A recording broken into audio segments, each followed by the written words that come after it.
પ્રશ્ન થાય કે કોનો સંગ કરવો? તો કહે છે કે જે હંમેશા શ્રી કૃષ્ણમાં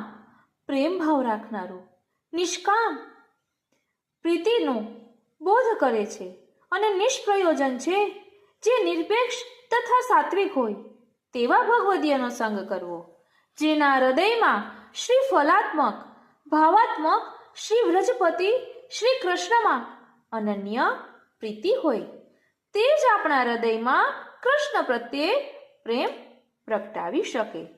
જે સેવા સ્મરણ કરે અને બીજાને કરાવે, જે કશાની અપેક્ષા મનમાં ન રાખતો હોય, કરતા એક શ્રી કૃષ્ણ જ છે, અન્ય કોઈ નહીં એવી સમજ રાખતો હોય, જે પ્રતિષ્ઠા અર્થે ભગવત ધર્મ ન કરતો હોય, જે સાત્વિક હોય,